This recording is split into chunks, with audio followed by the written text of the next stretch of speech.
Alléluia, gloire à Dieu. C'est avec une grande joie que je suis encore avec vous pour le tout premier numéro de votre émission Décryptage de l'année 2023. Je suis votre serviteur Carlos Wakande. Que le Seigneur vous bénisse. Prions ensemble. Notre Père et notre Dieu, nous voulons très sincèrement te dire merci. Merci toi qui nous accordes la grâce de voir cette année 2023, une année remplie de surprises agréables pour nous, une année au cours de laquelle tu feras des choses inouïes dans nos vies. Merci Seigneur Père éternel de nous accorder la grâce afin que nous soyons ce que tu espères de nous pour nous bénir en cette année au nom de Jésus. Merci Père. Au nom de Jésus, nous avons prié. Amen. Est-ce que tu peux dire un grand amen, un amen de celui-là à qui Dieu a fait la grâce d'entrer en 2023? Il faut dire amen. Amen. Que le Seigneur te bénisse. Alors, le thème que je voudrais aborder avec vous ce samedi, c'est l'injonction 2023 pour une année 2023 réussie. L'injonction 2023 pour une année 2023 réussie. Je le déclare sur toi et sur moi que cette année sera pour nous une année spéciale. Dans le puissant nom de Jésus-Christ. Cette année sera pour toi et moi une année exceptionnelle. L'année de tes années. Parce que parmi tous les jours, il y a toujours un jour parmi les jours. Joseph n'oubliera jamais le jour où Pharaon l'a nommé premier ministre de Pharaon. Alors, je te le dis, cette année, quel que soit ce que tu as déjà eu à vivre en 2022, c'est du passé. Maintenant, tu verras la puissante main de Dieu dans ta vie. Au nom de Jésus-Christ. Alors, l'injonction 2023 pour une année 2023 réussie. Vous savez, lorsque l'année commence comme ça, les gens se vont au village pour pouvoir prendre des puissances. Même des chefs d'entreprise vont chez les charlatans, chez les féticheurs pour prendre la puissance. Et même des familles entières, ils ont un marabout qui est là. Et le marabout vient comme le consultant de toute la famille. Et il va consulter pour voir ce que 2023 leur réserve. Et on va leur faire des choses qu'ils vont boire, ils vont manger. Et puis là, on se croit maintenant assez prêt pour conquérir la nouvelle année. Donc des gens cherchent la puissance dans les feuilles de l'arbre. D'autres cherchent la puissance dans les racines de l'arbre. D'autres cherchent la puissance dans l'écorce de l'arbre. Mais nous les chrétiens, nous cherchons la puissance dans celui qui a créé l'arbre. C'est deux choses différentes. Pendant qu'eux cherchent la puissance dans l'arbre, nous les chrétiens, nous cherchons la puissance dans celui qui a créé l'arbre. Et c'est Dieu, c'est Jésus-Christ. Et la lumière va toujours triompher. Alors, quelle injonction le Seigneur a à te donner pour que cette année soit pour toi une année 2023 réussie? C'est l'injonction 2023. Ce n'est pas une affaire de j'attends que le prophète vienne prophétiser sur moi pour me dire ce que sera l'année pour moi. J'attends plutôt que le pasteur vienne me poser les mains. J'attends. Non. Dieu te dit, il y a une injonction 2023 pour une année 2023 réussie. Et ça, c'est dans Exode 20, verset 23. L'injonction 2023, c'est dans Exode 20, verset 23. Qu'il faut garder dans ton cœur. En 2023, si réellement tu tiens à vivre une année meilleure, une année victorieuse. Alors, Exode 20, verset 23 que je lis. Vous ne ferez point des dieux d'argent et des dieux d'or. Pour me les associer, vous ne vous en ferez point. C'est ce que Dieu te dit en 2023, ça, l'injonction 2023. Il faut l'écrire dans ta maison, sur une feuille, colle ça quelque part. Exode 20, 27, 23. Vous ne ferez point des dieux d'argent et des dieux d'or pour me les associer. Vous ne vous en ferez point. Lorsqu'on parle d'une année réussie, c'est quoi une année réussie selon vous? Pour moi, je n'appelle pas succès ce que les païens appellent succès. Je n'appelle pas réussite ce qu'un païen appelle réussite. Nous n'envions pas la richesse du monde, la richesse d'un milliardaire qui est dans les bras de Satan, quelqu'un qui a les milliards de belles voitures mais qui appartient à Satan. On n'a rien à envier de ça. Mais quand on parle d'année réussie, c'est une année qu'on a pleinement vécue dans la présence de Dieu. Mes frères, comprenez ça. Quand on dit qu'on veut passer une année réussie, une année 2023 réussie, c'est une année qu'on a pleinement passée dans la présence de Dieu. Deuxièmement, c'est une année de marche par l'esprit. Oh mes frères, je ne voudrais pas que cette année, nous soyons des gens sensationnels, des gens qu'on peut manipuler par des prières, et puis des prières sensationnelles, et puis nous aimons ça. Tu vas voyager, amen, amen, et tu auras d'enfants, amen, et puis tu auras ton jet privé, amen, tu auras ton bateau. On ne dit pas non à ça, on ne dit pas non à ça, mais il faut comprendre qu'en Christ, les promesses sont conditionnelles. Si vous obéissez, si, mais quand on te laisse le si de côté et on t'envoie les promesses et puis tu pries, prier, et tu pries, tu ne vois rien. Après, on est frustré. Il faut s'asseoir et dire, qu'est-ce que Dieu veut de moi d'abord? Dieu veut une marche par l'esprit. C'est ça une année réussie. Marchez selon l'esprit et vous n'accomplirez point les désirs de la chair. Autre chose, c'est une année de victoire sur la tentation. Une année réussie, c'est une année dans laquelle on a été victorieux sur les tentations. Les païens ne comprennent rien de ça. C'est à 0 heure, voulant entrer dans la nouvelle année, que les gens sont en train de faire l'amour, de coucher. Parce que pour eux, ils n'ont rien. Pour eux, c'est comme ça, le plaisir. Ils sont en boîte de nuit, les champagnes. Mais nous autres, nous implorons la grâce de Dieu pour une obéissance totale et permanente. Une année réussie, c'est une année de possession des promesses divines. Jérémie 29, verset 11. Car je connais les projets que j'ai formés sur vous, dit l'Éternel. Toi qui m'écoutes là-bas, le Seigneur me met à cœur de te dire de ne pas te comparer aux païens. Non, les païens sont en train de courir avec leur voiture ou à cheval. Mais toi, Dieu te prendra avec son avion. Tu les dépasseras tous. Il dit, je sèmerai la différence entre ceux qui me servent et ceux qui ne me servent pas. Ne te compare pas à un païen, même pas à d'autres chrétiens. Reste égal à toi-même. Reste tranquille. Quand ton heure sonne, Dieu te bénit, t'élève, où que tu sois. Une année réussie, ce n'est pas une année sans épreuve. C'est une année dans laquelle on traverse les épreuves vaillamment.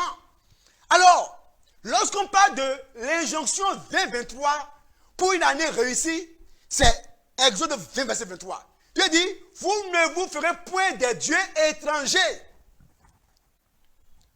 C'est ce que Dieu me charge de te dire pour cette année. De ne pas avoir d'autres dieux devant sa face. De ne pas l'associer, lui, le créateur du monde, à d'autres dieux. Tu peux dire, oh mais écoutez, je ne suis plus dans les choses de Tapata, de Ogou, de Revioso, mais quand on parle de Dieu, ça va au-delà de ça, mon frère. C'est vrai, ça c'est les faux dieux, deux minuscules bien sûr. Mais quand on parle de Dieu, c'est tout ce qui prend la place du Dieu créateur. Le Dieu minuscule dans ta vie, c'est ce qui veut prendre la place de Dieu dans ta vie. Et Dieu me charge de dire de ne pas laisser ça avoir lieu. Les jeux, cette année, voudront te prendre la place de Dieu. Les jeux vidéo. La télévision voudra t'arracher la place de Dieu. Le football, les feuilletons, les novellas, les dessins animés. peuvent être ton Dieu, des minuscules, qui vont t'arracher la présence de Dieu. Lorsqu'on quitte la présence de Dieu, mais que veux-tu encore voir chez Dieu? Tu dois veiller à ce que en 2023, tu demeures de la présence de Dieu. Lorsque Adam et Ève ont perdu cette présence de Dieu, ils ont été renvoyés. Ma prière pour toi et pour moi, c'est qu'en 2023, nous marchions dans la présence quotidienne, permanente, constante et perpétuelle de Dieu. C'est ça, la vie de puissance et de force. Le portable peut être ton Dieu et t'arracher la présence de Dieu. Le boulot peut être ton Dieu cette année pour te dire non, il faut, et tu n'es qu'attaché au boulot. Ton mari, ta femme, tes enfants, Dieu des minuscules, c'est tout ce qui voudra prendre la place de Dieu le Créateur dans ta vie. Dans Deutéronome 6, verset 5, tu aimeras l'Éternel ton Dieu de toute ton âme et de toutes tes forces. Je n'ai jamais vu quelqu'un qui aime le Seigneur abandonné par le Seigneur. Si tu m'écoutes là-bas, je parle à quelqu'un là-bas qui est un jeune sincère et sérieux, qui est un homme sincère et sérieux, une femme sincère et sérieuse, qui obéit à Dieu en secret, qui ne compromet pas, mais qui traverse des temps difficiles. Et il se demande, est-ce que Dieu pense à moi? Le Seigneur, Meshach, te dit qu'il a les yeux sur toi. Meshach te dit que tu es gravé dans la paume de ses pieds. Il ne te lâchera pas. Parlant de Dieu, il dit, Satan a toujours voulu être adoré. Et dans Matthieu 4, verset 9, il a dit à Jésus, si tu te prosternes et m'adores, cette année, l'injonction de Dieu pour toi, c'est de ne pas adorer autre Dieu. Satan a dit à Jésus, si tu te prosternes et m'adores, je te donnerai tout. Satan te dira, si tu veux être béni, prosterne-toi devant moi. Fais ce que les païens font. Livre ton corps. Livre ton corps à ton patron aussi, non? Non. Dans le livre de Esther 3, verset 5, Haman, Satan, Haman, Satan, Haman, Satan. Haman est comme le prototype de Satan. Haman aussi voulait être adoré par Mardochée. Mardochée a dit, je ne t'adorerai pas. C'est ce que Dieu veut. Des gens de résolution pour 2023. Shadrach, Meshach et Abednego, le terre est contre moi. Mais dans Daniel 3, verset 14, 15 et 16, ces gens, le roi a fait une statue. Et il dit, on se prosterne et on adore la statue. Sinon, vous serez comment? Vous serez détruits. Jetés dans la fosse, dans le feu. La fournaise ardente. Mais dans Daniel chapitre 3, au verset 16 là-bas, vous pouvez lire ça.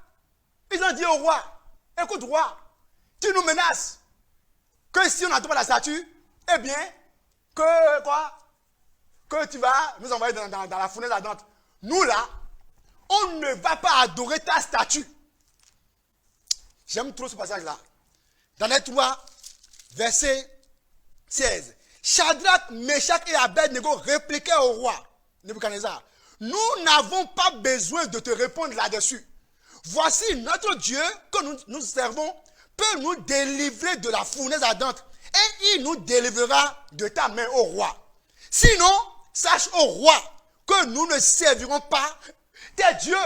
Il dit, même si Dieu ne venait pas nous aider là et que Dieu ne nous secourait pas, roi, nous là, on ne va pas adorer ta statue. Oh, ils ont compris l'injonction 2023. Ne pas servir d'autres dieux. C'est ça le secret de la réussite en 2023. C'est pas aller forniquer, aller commettre l'adultère et puis dire vraiment Seigneur pardonne-moi, j'ai péché, Seigneur élève-moi. Non. Ils ont dit nous là, on ne fera pas ça.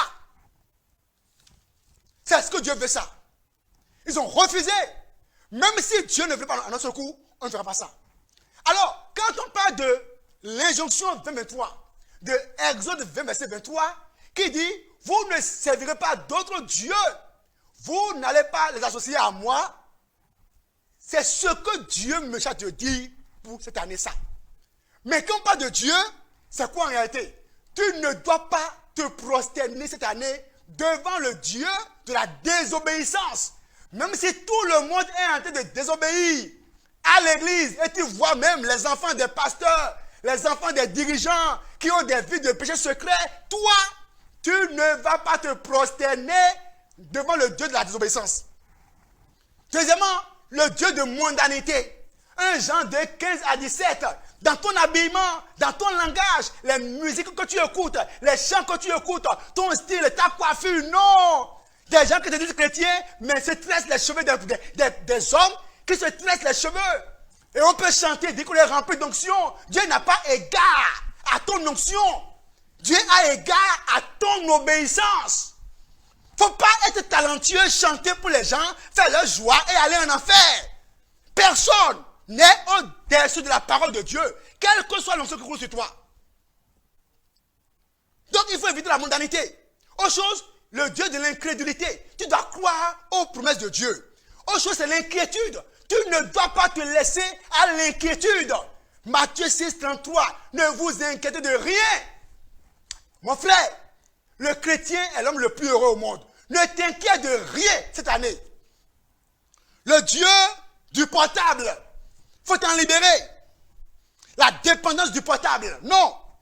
L'impatience, voilà encore autre chose. L'impatience pour se marier, on est impatient. Non, mon frère, ma soeur. Qui te dit que tu ne te marieras pas? Tu te marieras avec une bonne femme, la bonne femme encore, le bon mari encore dans le Seigneur. La compromission.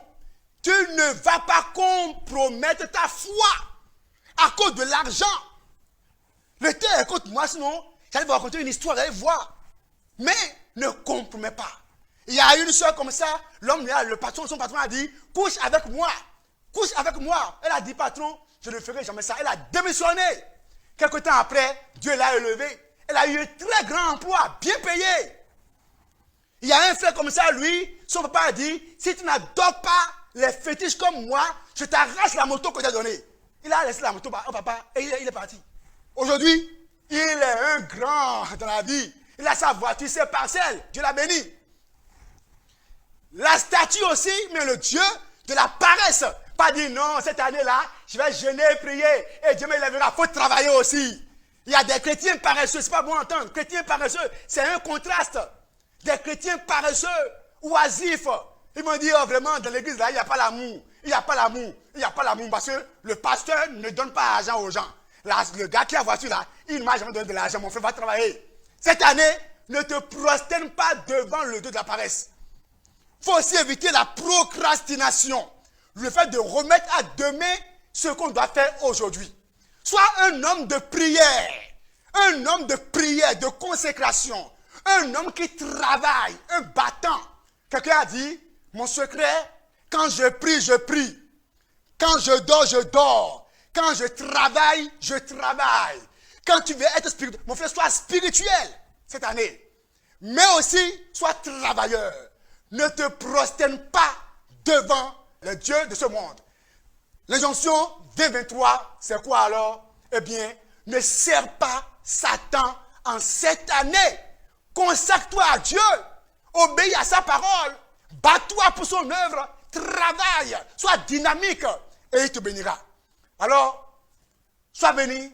3 Jean verset 2 est mon vœu pour vous. Bien-aimé, je souhaite que tu prospères à tous égards et sois en bonne santé comme prospère l'état de ton âme. Ne te prosterne pas devant les dieux de ce monde. Reste debout et sois béni. Restez bénis et que le Seigneur soit avec vous. Au revoir.